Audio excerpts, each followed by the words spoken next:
Let's start our adventure in the land of oil paints from basics, such as what your tube can tell you about your paints. Further principles can be applied as well for other paints, such as watercolor or acrylics. Various combinations of pigments might be used to represent color. Because pigments are actual chemical ingredients that create color, and names on the tube are more marketing thin.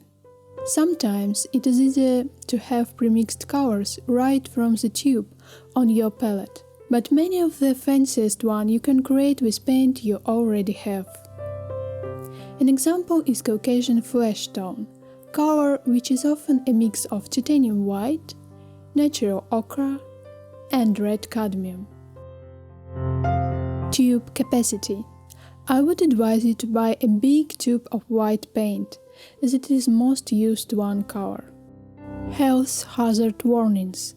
The Art and Creative Materials Institute, ACMI, created seals for easy identification by consumers. They use these seals on products approved under its certification program. The AP Approved Product Seal identifies art materials that are safe and contain no materials in sufficient quantities to be toxic or injurious to humans. The CL Cautionary Labeling Seal.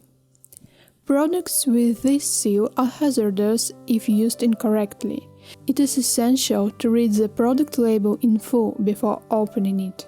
Usually, all respectable manufacturers apply with standards and specification and state all known health hazards. You can always ask for the Safety Data Sheet (MSDS) or find it on the manufacturer website to know more details.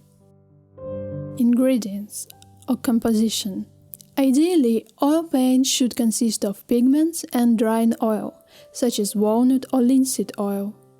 Some manufacturers may add fillers, thickeners to make their products cheaper or add some other properties to the paint, for example, speeding up drying time.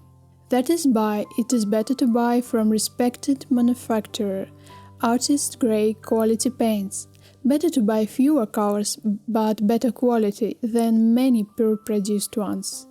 If you know an artist whose work you admire, it's worth checking their websites to see what materials they use. Pigments are described according to the international system called the Color Index. The system uses a combination of letters and numbers.